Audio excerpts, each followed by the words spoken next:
Hello बच्चों, मैं M D Yadav और आप देख रहे हैं सूर्योदय सक्सेस पॉइंट। आज के इस क्लास में हम बात करेंगे कि हम आयत का परिमाप एवं वर्ग का परिमाप कैसे निकालें। और परिमाप हम जो निकालेंगे वो हम निकालेंगे कि फॉर्मूले को यूज़ करके कि इसका फॉर्मूला क्या होगा और उसमें हम कैसे इसका परिमाप ज्ञात कर सकते हैं। तो चलिए स्टार्ट करते हैं। सबसे पहले हम आयत का परिमाप लेंगे और उसके बाद में वर्ग का परिमाप निकालना हम सीखेंगे। सबसे पहला जो क्वेश्चन है हमारा, आयत का परिमाप हमको ज्ञात करना है। उसकी जो लंबाई है वो क्या है, 20 सेंटीमीटर है और चौड़ाई कितनी है, 15 सेंटीमीटर है। लंबाई हमारे पास दे रखी है 20 सेंटीमीटर, चौड़ाई हमारे पास दे रखी है 15 सेंटीमीटर। सबसे पहले आयत के परिमाप का सूत्र क्या होता है, तो आयत का परिमाप होता है, आयत का परिमाप होता है 2 इंटू लंबाई प्लस चौड़ाई, लंबाई प्लस चौड़ाई। अब हमारे पास लंबाई क्या है हमें ये देखना है और चौड़ाई हमारे पास क्या है वो हमें देखना है। तो 2 आएगा ऐसा कैसा, इंटू लंबाई क्या है हमारे पास 20 है और चौड़ाई क्या है हमारे पास 15 है। प्लस कीजिए इन दोनों को। अब सबसे पहले हमने फॉर्मूले में तो लिख दिया इसको। अब तो यहाँ पे देखिए ब्रैकेट में दोनों किस में है, प्लस में है, तो इनको प्लस करेंगे फिर हम 2 से गुणा करेंगे। तो प्लस करने पर 2 इंटू 20 और 15 को हमने प्लस किया तो कितना आएगा, 35 आएगा। 20 और 15 को प्लस किया 35 और 35 को हम 2 से गुणा करेंगे तो कितना आएगा, 70। कितना आएगा, 70। 35 को 2 से यदि हम गुणा करेंगे तो कितना आ जाएगा, 70 सेंटीमीटर। कितना आएगा, 70 सेंटीमीटर। एंड इसका हम क्षेत्रफल भी निकाल सकते हैं। तो आयत का क्षेत्रफल हम कैसे ज्ञात करें, तो आयत का क्षेत्रफल होता है, आयत का क्षेत्रफल होता है लंबाई इंटू चौड़ाई, लंबाई इंटू चौड़ाई। अब हमारे पास लंबाई कितनी है, 20 है और चौड़ाई कितनी है, 15 है।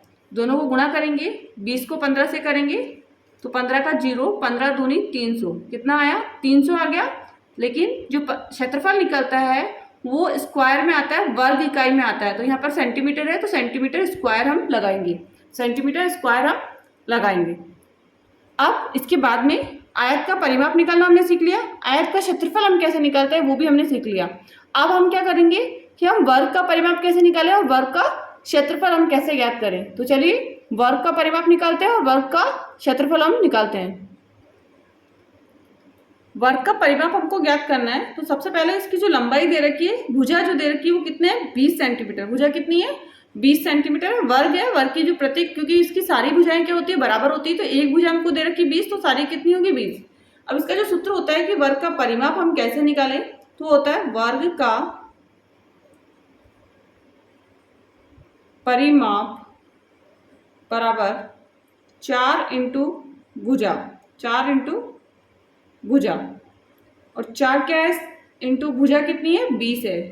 20, 4 को 20 से गुणा करेंगे, 4 दूनी 8 और 0 का 0 लगेगा तो 4 दूनी 8, 80 सेंटीमीटर। कितना आया इसका परिमाप, 80 सेंटीमीटर। नेक्स्ट लेंगे अब वर्ग का क्षेत्रफल। वर्ग का क्षेत्रफल हम निकालेंगे और वर्ग का जो क्षेत्रफल होता है वो होता है भुजा इंटू भुजा, भुजा इंटू भुजा। तो भुजा का क्या है, 20 है, 20 इंटू 20 और 20 को 20 से गुणा करेंगे तो क्या आएगा, 400। कितना आ जाएगा, 400। और क्षेत्रफल में हमको क्या लगाना है, स्क्वायर यूनिट लगाना है, मतलब वर्ग जो इकाई होता है वो यूज करना है। तो हमारे पास इकाई जो थी इसकी वो सेंटीमीटर है तो हम लगा देंगे सेंटीमीटर स्क्वायर। क्या लगा देंगे हम, सेंटीमीटर स्क्वायर। एंड आयत का परिमाप हमने सीख लिया, आयत का क्षेत्रफल हम कैसे निकालते हैं वो भी हमने सीखा, वर्ग का परिमाप और वर्ग का क्षेत्रफल। और यदि ये कॉन्सेप्ट आपको समझ में आया हो तो वीडियो को लाइक एंड शेयर जरूर कीजिएगा एंड चैनल को सब्सक्राइब करिएगा जिससे कि आने वाला नोटिफिकेशन आपको प्राप्त हो जाए। Thank you so much.